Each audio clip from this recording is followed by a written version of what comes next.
भारत के एक छोटे से गांव के किनारे बहती थी एक रहस्यमय नदी, जिसे लोग खूनी नदी के नाम से भी जानते थे। इस नदी के बारे में कई डरावनी कहानियां प्रचलित थी। कहा जाता था कि जो भी इस नदी के किनारे रात में जाता वो कभी लौटकर नहीं आता। कहा जाता है कि 100 साल पहले इस नदी के किनारे एक गांव था। उस गांव में एक तांत्रिक रहता था, जिसकी साधना में विघ्न डालने वाले लोगों को वो इस नदी में बलि के रूप में चढ़ा देता था। उसकी क्रूरता के कारण इस नदी का पानी लाल हो गया था। जब गांव वालों को उसकी सच्चाई का पता चला तो उन्होंने उसे नदी में ही डुबो दिया। लेकिन मरते वक्त तांत्रिक ने श्राप दिया कि उसकी आत्मा इस नदी में हमेशा भटकेगी और जो भी रात में आएगा वो इस नदी का हिस्सा हो जाएगा। साल 1995 की बात है।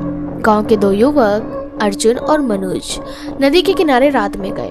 उनकी योजना मछली पकड़ने की थी, लेकिन जैसे ही रात गहराई उन्होंने किसी के कराहने की आवाजें सुनी। अचानक पानी से एक काली आकृति निकली और अर्जुन को पकड़कर नदी में खींच लिया। मनोज ने भागकर गांव वालों को सभी को बुलाया, लेकिन जब वो लोग पहुंचे तो अर्जुन का कोई निशान नहीं था।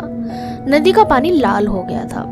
इसके बाद कई बार लोगों ने रात में नदी के पास अजीब अजीब आवाजें सुनी।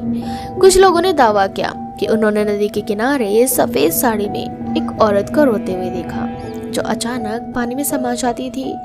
गांव का एक साहसी युवक विक्रम इस रहस्य को जानने की ठान लेता है। वो रात में नदी के पास जाता है और जैसे ही उसने नदी में कदम रखा, उसे लगा जैसे किसी अदृश्य शक्ति ने उसे पकड़ लिया हो। वो बुरी तरह डर गया और किसी तरह भागकर अपनी जान बचाई। गांव के बुजुर्गों ने बताया कि नदी में एक तांत्रिक की आत्मा है, जिसे शांति देने के लिए विशेष पूजा करनी होगी। गांव वालों ने एक तांत्रिक से संपर्क किया।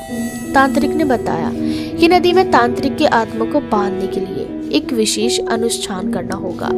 अनुष्ठान के दिन जैसे ही मंत्रोच्चार शुरू हुआ, नदी का पानी और भी लाल हो गया।